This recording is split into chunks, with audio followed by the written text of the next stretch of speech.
I worked for 25 years in this field of Islamic eschatology.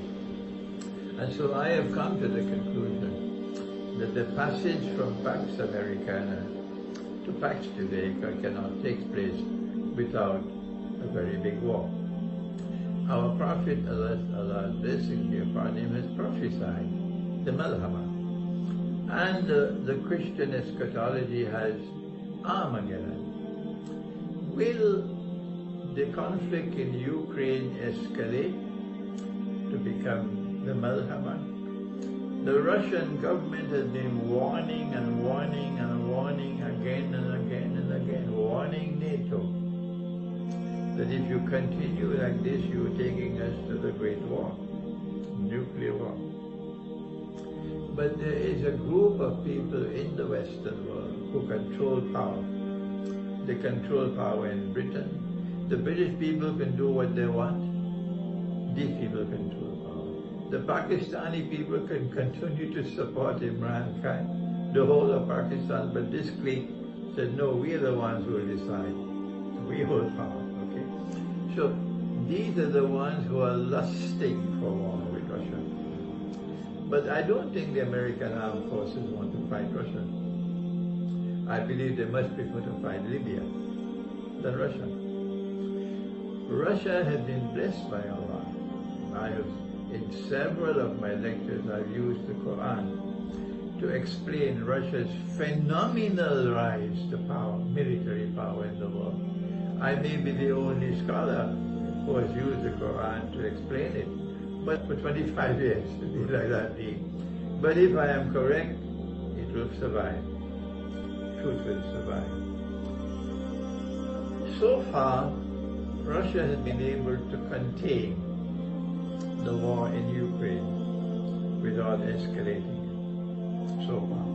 And Russia, instead of a massive onslaught on Ukraine to finish the war in 1 week, Russia has chosen a wise policy, an incremental war in which they work piece by piece, slowly to achieve the end, their goal.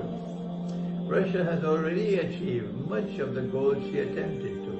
The transition is to take place from a Pax Americana to a Pax Judaica.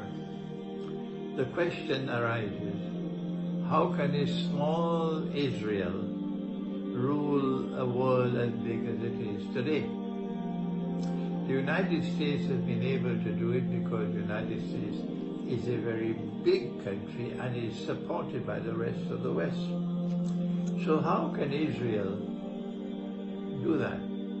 They want the Great War. They are lusting for it because the Great War will significantly reduce the population of the world. Will all of mankind perish? No, our Prophet has prophesied. He said that it's 7 years after the Great War. In another hadith, it is 7 months.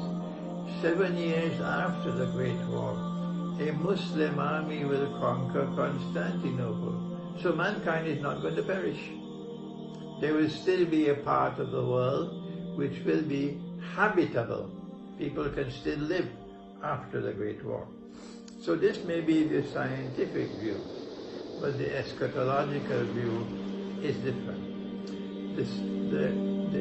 The destruction of most of mankind will not only make the world smaller for Israel, but Israel also will expand her territory, because the Bible says that the Holy Land extends from the river of Egypt, the river Nile, to the river Euphrates. So Israel will have to wage big wars to expand her territory. These two things will help Pax Judaica to replace Pax Americana.